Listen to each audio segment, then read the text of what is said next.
Existe uma planta que mudou o curso da história da humanidade. Não pelo que produzia, mas pelo que alguém decidiu fazer com ela.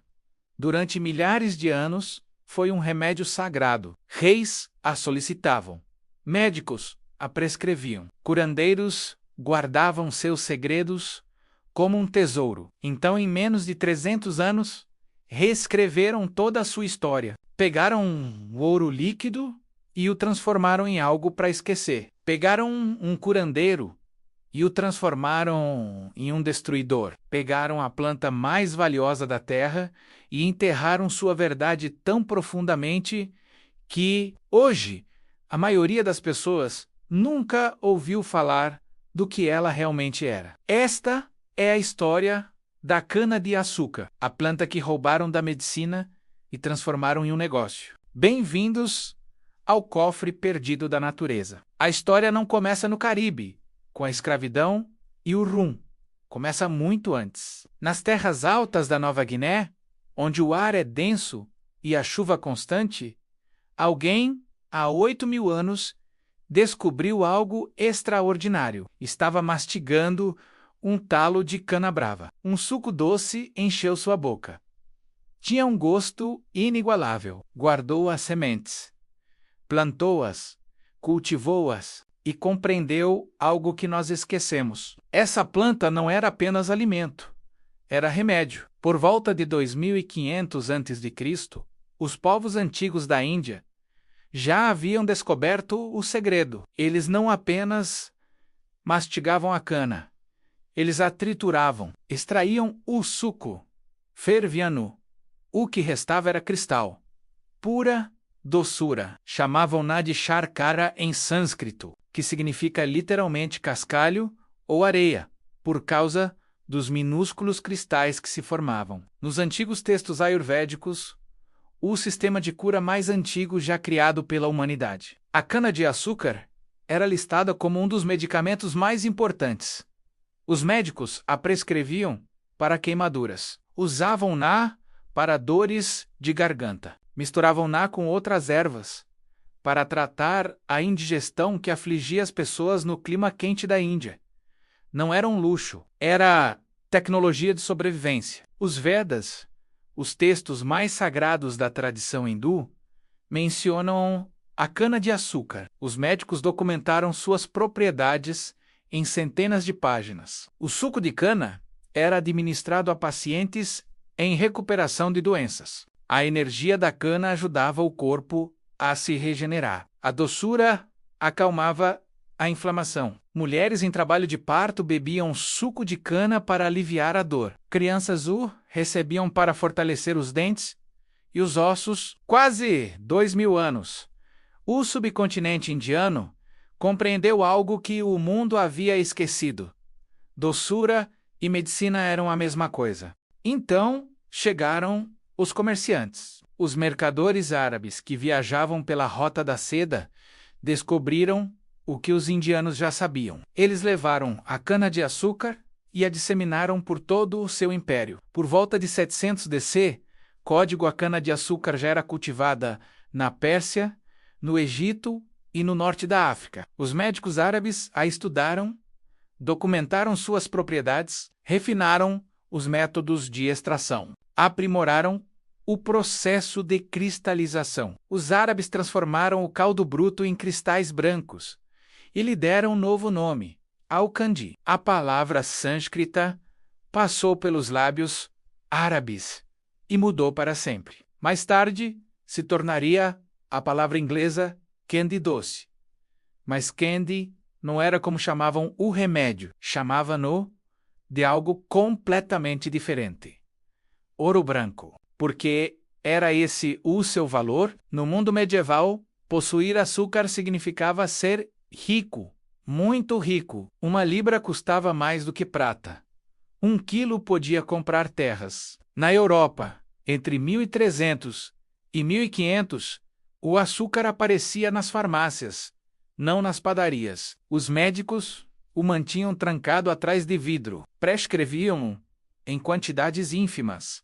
Não era alimento para camponeses, era remédio para reis. Os médicos europeus prescreviam-no para tudo, indigestão, úlceras estomacais, aftas feridas infectadas, misturavam-no com mel e ervas e chamavam-lhe xarope. A palavra vem diretamente do árabe xarabe, que significa bebida ou remédio. Quando você toma xarope para tosse hoje, está usando uma fórmula medicinal árabe de 1500 anos, eles sabiam. Em 1452, algo mudou para sempre. Exploradores portugueses chegaram à Ilha da Madeira, ao largo da costa africana. Descobriram que podiam cultivar cana-de-açúcar no clima quente e úmido. Os portugueses construíram as primeiras plantações de açúcar fora das regiões tradicionais de cultivo. Perceberam que podiam produzir quantidades enormes. Isso criou um problema para eles. Um problema belo e terrível. Se você consegue produzir muito de algo, precisa vender muito desse algo. Precisavam de mercados. Precisavam de compradores. Precisavam que as pessoas desejassem tanto o açúcar que estivessem dispostas a pagar qualquer preço que estipulassem. Então pararam de chamar de remédio. Começaram a chamar de alimento. Pararam de falar sobre propriedades curativas. Começaram a falar sobre sabor. Pegaram uma planta tão valiosa que era racionada, tão preciosa que era prescrita por médicos, e a transformaram em uma mercadoria do dia a dia. Mas isso não era suficiente para gerar lucro. Não mesmo. Por volta de 1500, os portugueses perceberam algo. Era possível fermentar o caldo de cana. Era possível destilá-lo. Era possível criar álcool, rum, uma das substâncias mais viciantes já criadas, não porque o rum seja diferente de outras bebidas alcoólicas, mas por causa de como é feito a fermentação do açúcar, cria um tipo específico de álcool que desencadeia a liberação de dopamina no cérebro humano mais rapidamente do que quase qualquer outra substância. Os portugueses não inventaram o rum por acaso. Inventaram-no propositadamente. Viram o mercado, viram o vício, viram o futuro e viram uma oportunidade de ganhar mais dinheiro do que a medicina jamais conseguiria. Por volta de 1600, navios europeus começaram a chegar ao Caribe. Reivindicaram as ilhas, desmataram as florestas, destruíram os ecossistemas. Trouxeram cana-de-açúcar, plantaram-na por toda parte. Precisavam de trabalhadores, precisavam de muitos. O trabalho era brutal. O calor era insuportável. Pessoas morriam constantemente. Então, trouxeram escravos. Milhões deles. A história da cana-de-açúcar e da escravidão é um dos capítulos mais sombrios da humanidade. O que as pessoas não percebem é que não se tratava de uma escravidão baseada em algo de que precisávamos. Era uma escravidão baseada em algo que alguém decidiu que queríamos. Entre 1500 e 1800, mais de 12 milhões de africanos foram sequestrados, escravizados e forçados a trabalhar em plantações de cana-de-açúcar. Morreram nesses campos em taxas que fariam pessoas de hoje chorar.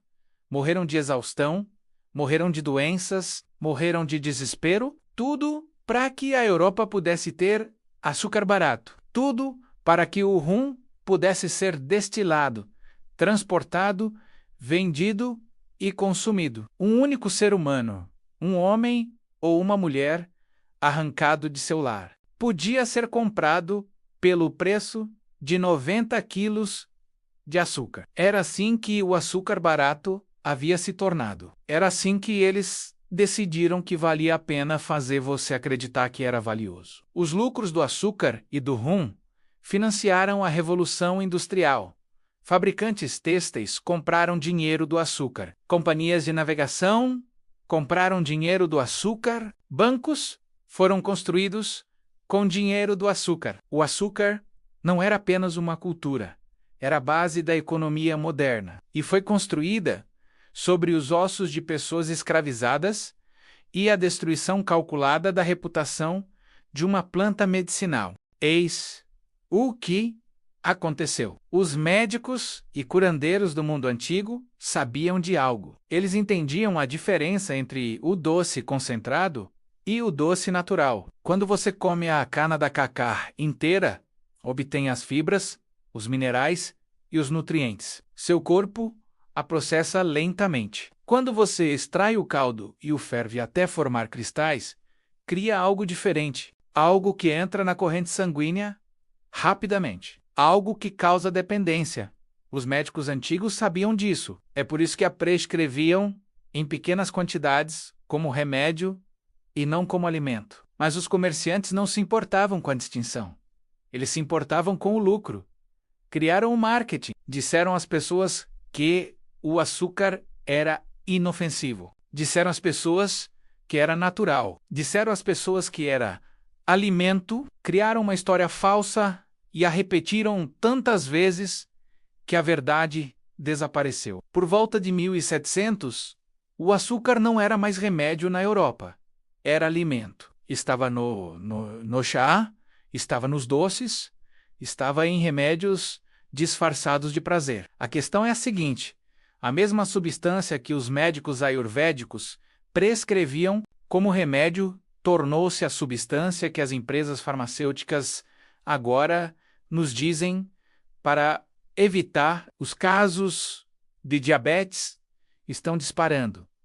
As taxas de doenças cardíacas estão aumentando. A depressão e a ansiedade estão atingindo níveis epidêmicos. E todas essas doenças estão diretamente relacionadas ao consumo de açúcar. Exatamente aquilo contra o qual os médicos alertavam há 2000 anos agora está nos matando em um ritmo mais acelerado do que nunca.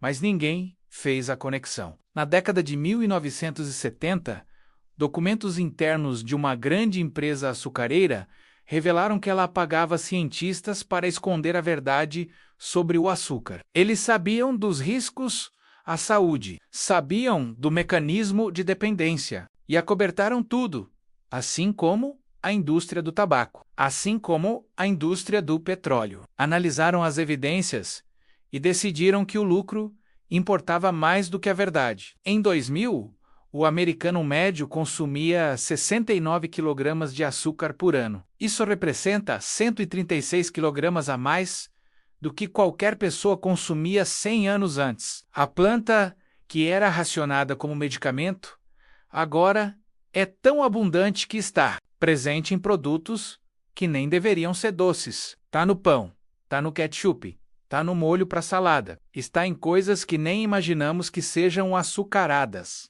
E o outro produto, rum, a bebida destilada, fermentada que eles inventaram para maximizar o lucro e o vício. Hoje, a indústria do rum fatura 3,6 bilhões de dólares anualmente. Isso só com o rum. Adicione a vodka, o whisky e todas as outras bebidas destiladas e você estará falando de centenas de bilhões de dólares. Tudo construído em cima de uma planta que supostamente tinha propriedades curativas. A verdadeira revolução não aconteceu no Caribe.